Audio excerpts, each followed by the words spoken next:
दर्शकों, स्वागत है आपका विदिशा हलचल न्यूज में। मैं हूं कृष्णकांत सिंघारी। अब देखते हैं दिन भर की खास खबरें। लोकसभा चुनाव के चलते कलेक्टर एवं जिला निर्वाचन अधिकारी ने रखी प्रेस वार्ता। मतदान को लेकर जानकारियों से कराया अवगत।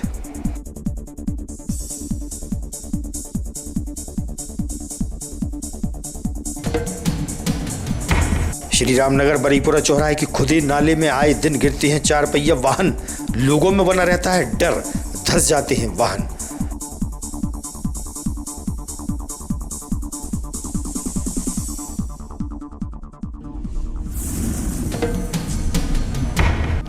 और सुपारी, पान मसाला, तंबाकू के थोक एवं फुटकर विक्रेता के यहां जीएसटी टीम ने की छापामार कार्रवाई।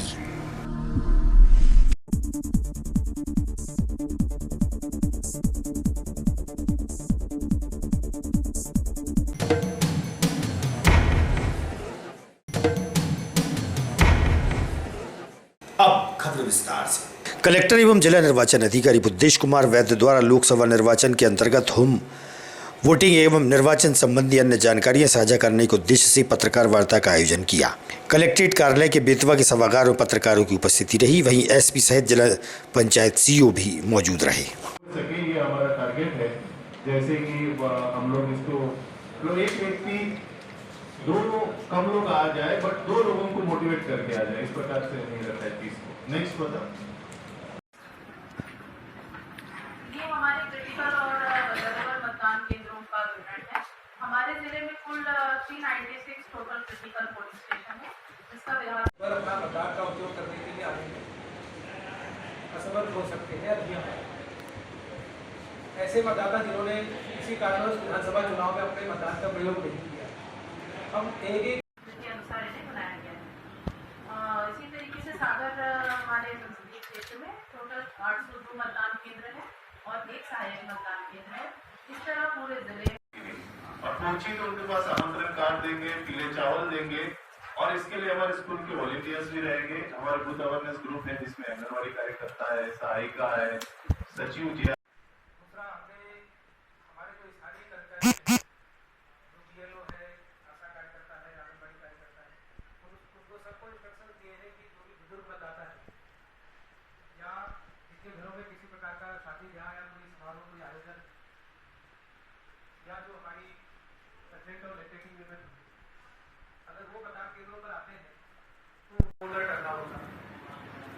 हमारी कोशिश ये है कि जो मतदान के दिन जो बेसिक सुविधाएं वो बेहतर तरीके से उपलब्ध हो। सभी मतदान केंद्रों में हमने तो विधानसभा के दौरान व्यवस्थाएं की, कुछ से बड़े बड़े पंडाल, छाया पार्टी की बेहतर व्यवस्था करने की कोशिश की। हमने ये सारे इंस्ट्रक्शन दिए हैं कि जितने भी मतदान केंद्र है उसमें यहाँ पर दिव्यांग, हमारी तो अपेक्षा ये थी कि अगर हमने जो विधानसभा चुनाव में जो मतदान कराया है उससे भी हम कुछ बढ़ करके 2-5% और ज्यादा वोटिंग कराएं। उसके लिए अभी हम लोग सभी विधानसभा क्षेत्रों में सभी विकासखंड मुख्यालयों पर जाकर जो हमारे स्थानीय कर्मचारी हैं उनकी एक निरंतर हम बैठकें कर रहे हैं, और उसको करने का उद्देश्य ये है विदिशा जिले में सर्वाधिक मतदान सुनिश्चित हो, ज्यादा से ज्यादा मतदाता मतदान में अपनी सहभागिता करें। इस प्रयोजन से पूरे जिले में वृहद और व्यापक मतदाता जागरूकता की गतिविधियां संचालित की जा रही है, और इसके कंटिन्यूएशन में जितने भी सरकारी संस्थान, गैर सरकारी संस्थान है, वो सभी लोग सम्मिलित रूप से ज्यादा मतदान सुनिश्चित हो उसके लिए काम कर रहे हैं। और आगामी 10 दिनों में पूरे जिले में, चाहे वो बड़ी बड़ी रैलियों के माध्यम से हो, चाहे विद्यालयों में हो, चाहे जो गैर सरकारी संगठन अलग अलग जो पार्टनर्स हैं उनके माध्यम से हो, सबके माध्यम से एक दिन पूरे जिले की नारी शक्ति जो है मतदान के लिए आह्वान करेगी, एक दिन पूरे जिले का यूथ मतदान के लिए आह्वान करेगा, एक दिन जो पूरे व्यापारिक संगठन है, गैर सरकारी संगठन है, वो मतदान के लिए आह्वान करेंगे। इस तरह से बड़ी बड़ी जागरूकता की गतिविधियां हम लोग आयोजित करने जा रहे हैं। सर, एक आमंत्रण कार्ड सोशल मीडिया पर वायरल हो रहा प्रशासन की तरफ से निर्वाचन लोग मतदाताओं को आमंत्रण। हम विदिशा जिले में एक दिन मतदाता आमंत्रण दिवस के रूप में हम पूरा सेलिब्रेट कर रहे हैं, और उस दिन हम ये चाहते हैं कि विदिशा जिले के प्रत्येक मतदाता को मतदान के लिए आमंत्रित किया जाए। मतदाता पर्ची उस मतदाता को मिल चुकी है ये सुनिश्चित हो, और अलग अलग जिले के अलग अलग विभागों के अधिकारी, निर्वाचन से संबंधित अधिकारी, गैर सरकारी संगठन के लोग, वो सब लोग जाकर के एक एक मतदाता को मतदान में अपनी भागीदारी करने के लिए आमंत्रित करेंगे। तो एक दिन जो हम मतदाता आमंत्रण दिवस के रूप में पूरे विदिशा जिले में आप कुछ पूछें, उसका मैं रिप्लाई कर दूंगा। अच्छा और व्यवस्था को लेकर देखिए, जैसा आप सब जानते हैं कि 7 मई को हमारे यहाँ लोकसभा निर्वाचन 2024 की वोटिंग होनी है। उसके लिए जिला प्रशासन द्वारा जो पूरी तैयारियां की जानी है वो अंतिम स्टेज में है। अभी आगामी 2-3 दिन में बाहर से जो हमें बल प्राप्त होना है, केंद्रीय बल प्राप्त होना है, वो भी आ जाएगा। क्रिटिकल मतदान केंद्र, वल्नरेबल एरियाज का चिन्हांकन किया जा चुका है और उसके अकॉर्डिंग हम लोग अपना डिप्लॉयमेंट प्लान डिस्ट्रिक्ट का फाइनल कर रहे हैं। जो ऑब्जर्वर साहब हैं, जिला निर्वाचन अधिकारी हैं, उनके कंसल्टेशन के साथ।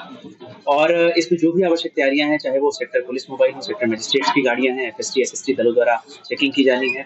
जो हमारी अलग अलग मदों में कार्रवाइयां हैं, जो हमारे नॉन बेलेबल वारंट्स की तामीली है, वो सभी युद्ध स्तर पर की जा रही है। जो आखिरी लगभग 1 सप्ताह का समय हमारे पास है, इसमें हम अधिक से अधिक कार्रवाइयां करेंगे और एक ऐसा माहौल, एक ऐसी कानून व्यवस्था की स्थिति यहाँ पे रहे कि सभी निडर होके और निष्पक्ष तरीके से शांतिपूर्ण वातावरण। 16 मार्च से MCC प्रभावशील है और इस अवधि में लगभग 1.5 करोड़ के आसपास की हमारी जब्ती एक्साइज की, मादक पदार्थों की, संदेहास्पद मटेरियल्स की, वाहनों की जा चुकी है और लगातार कार्रवाइयां पुलिस है, एक्साइज डिपार्टमेंट है, RTO है, कमर्शियल टैक्स है, अन्य भी जो हमारे सहयोगी विभाग हैं, सभी के माध्यम से की जा रही है। श्री रामनगर बरीपुरा चौराहा मार्ग की नाले की खुदाई साफ सफाई के लिए लगभग 2 महीने पूर्व की गई थी। साफ सफाई होना तो दूर, नाला अभी तक खुला पड़ा है। रोड के दोनों तरफ खुदाई होने से बड़े गड्ढे में रोजाना हादसे होते रहते हैं, जिसमें 2 पहिया और 4 पहिया गिरना आम बात हो गई है। 4 पहिया वाहन के गड्ढे में गिरने से वाहन भी क्षतिग्रस्त हुआ। वहीं आवागमन भी काफ़ी देर तक बाधित रहा, जिससे लोगों को परेशानियों का सामना भी करना पड़ा। इस ओर नगरपालिका प्रशासन का ध्यान नहीं जाना समझ से परे है। देख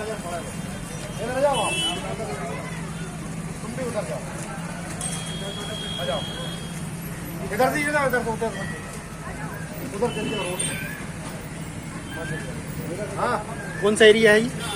तुम्हें भाई वो नहीं पता कौन सा एरिया कैसे? अब माम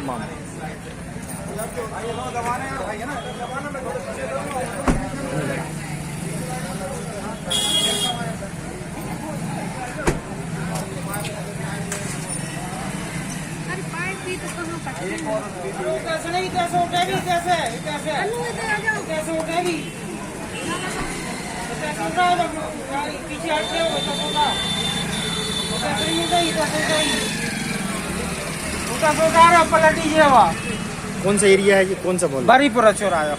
ये क्या नाला कब से खोदा पड़ा है? इसको हुए होंगे 3-4 महीने। तो रोज इसमें वाहन रोज गिरते हाँ, हैं? वो तो रोजाना ही गिरते हैं, डेली वाहन गिरते हैं? डेली गिरते हैं। वार्ड नंबर कौन सा है? वार्ड नंबर 6, पहले 19 था। डेली वाहन गिरते हैं? डेली गिरते हैं, मोटरसाइकिलें गिर जाती हैं।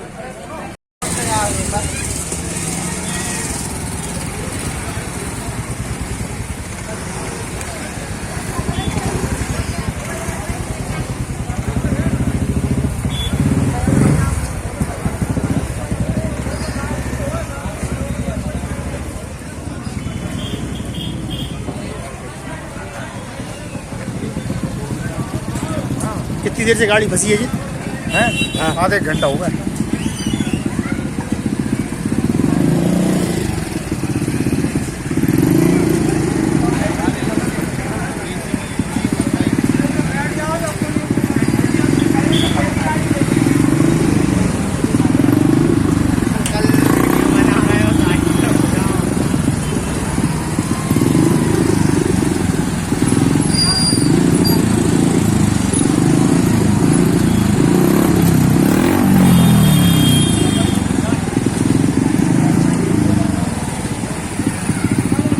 स्वतंत्रता संग्राम सेनानी स्वर्गीय रघुवीर चरण शर्मा द्वारा हिंदी भवन निर्माण एवं शहीद ज्योति स्तंभ निर्माण में महती भूमिका निभाई गई थी, जिनकी देखरेख व उचित रखरखाव को लेकर कलेक्टर बुद्धेश कुमार वैद्य से इन धरोहर को सुरक्षित रखने की मांग समाज सेवियों द्वारा की गई है। समाज सेवी गोविंद देवलिया से इस विषय पर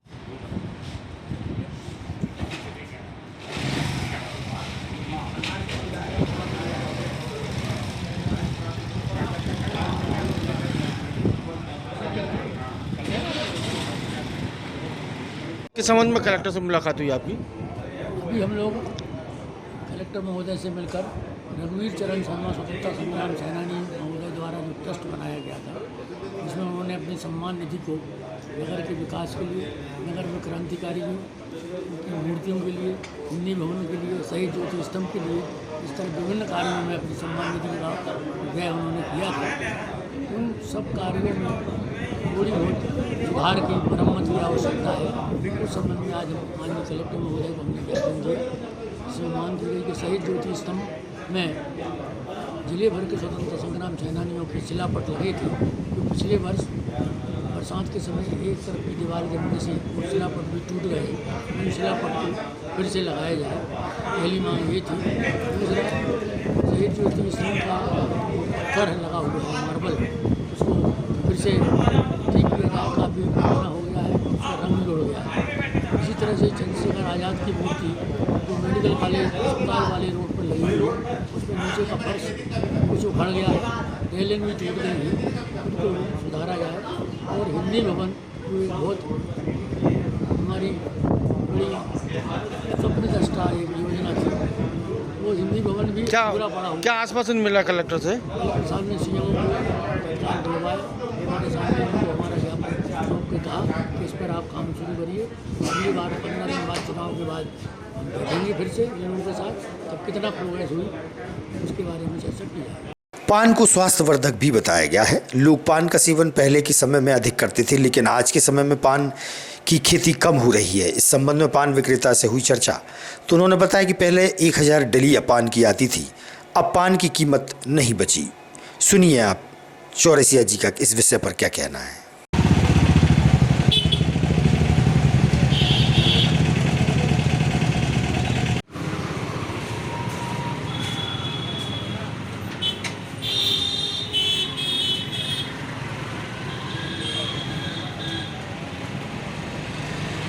हीरालाल चौरसिया क्या कार्य करते हैं आप? पान का ही काम करते हैं। अभी वर्तमान में जो पान की बिक्री किस तरीके से चल रही है? करीब 25% है पहले से। जी, क्या कारण है इसका? ये गुटखा चल रहा है ज़्यादातर, आजकल गुटखा ज़्यादा खाने लगा आदमी, राजगिरी विमल वगैरह ये सब। अच्छा, तो गुजारा हो जाता है आपका? अब गुजारा तो करना पड़ता है साहब, उम्र हो गई तो अब रिटायरमेंट तो है नहीं है हम लोगों का, कोई बड़ा बिजनेस करने के लिए पैसे भी नहीं है उतना। पहले कितने पान बिक जाते थे पर डे? पहले करीब 5000 पान बिक जाते थे, 5-6 हज़ार। अब जा 1000-800।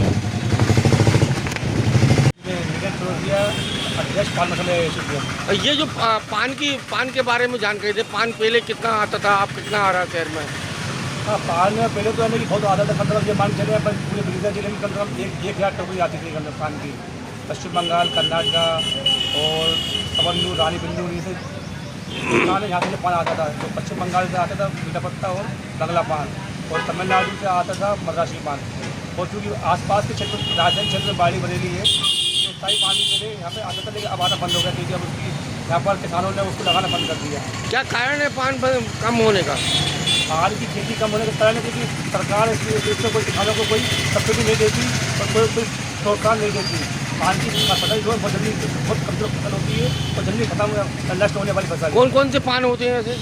अपने यहाँ मद्रासी है, बंगला है, मीठा पत्ता है, और एक पान आता है पाली का। जो पाली मतलब टीपी के पास में पाली किसान है, तो वहाँ पर जो पान पैदा होता है उसको पाली पान बोलते हैं। वो भी अपने ये जो पैकिंग वाले गुटकों ने भी इस पर कुछ दिक्कत दी है? हाँ, पान मसाले ने तो क्या है, पूरे पान का व्यापारी खत्म कर दिया है। यदि पूजा पाठ ना हो और यदि मैयत ना हो। करैया खेड़ा क्षेत्र वार्ड क्रमांक 33 में रहवासियों को पानी की समस्या से जूझना पड़ रहा है। गर्मी के मौसम में प्रतिवर्ष क्षेत्र में पानी की कमी होती है।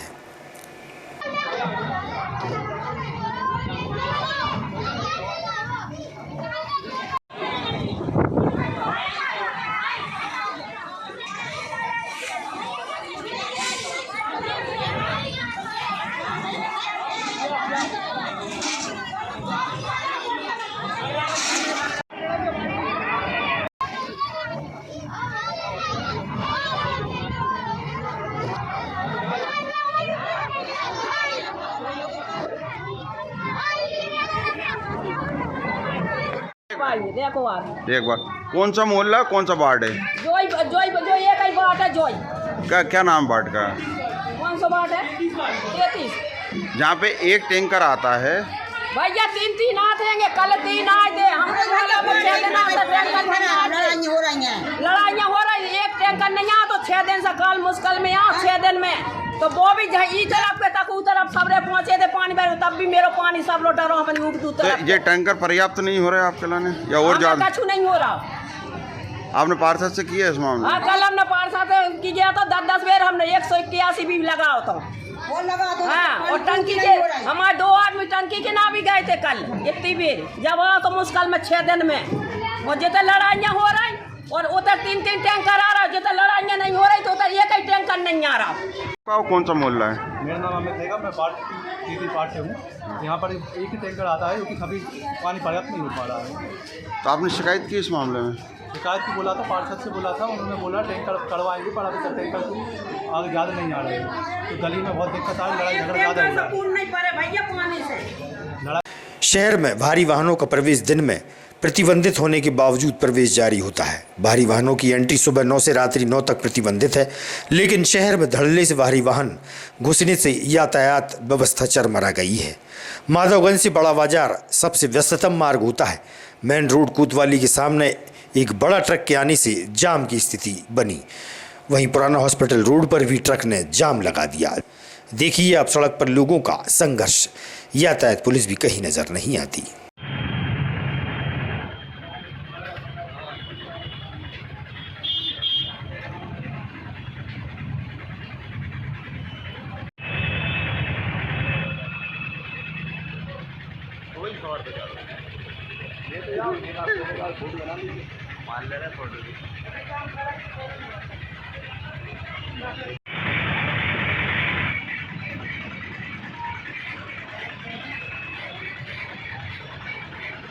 नगर के सुपारी पान मसाला तंबाकू के थोक एवं फुटकर विक्रेता नंदलाल नेमा, प्रदीप नेमा एवं संदीप नेमा के सावरकर बाल विहार क्षेत्र, विजयनंदन ट्रेडर्स एवं तलैया मोहल्ला क्षेत्र स्थित शिवम ट्रेडर्स पर जीएसटी का छापा मारा गया।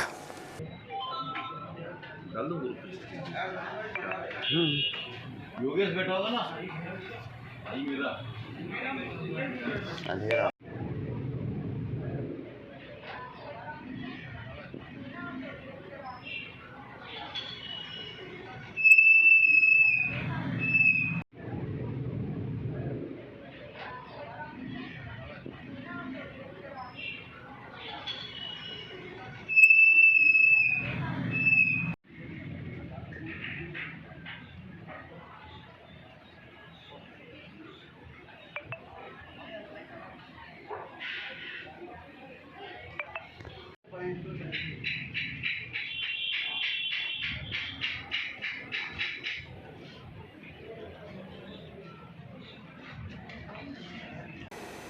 आज की खबरों को देते हैं पर विराम। आगामी खबरों के लिए आप देखते रहिएगा विदिशा न्यूज। रहिए अपडेट।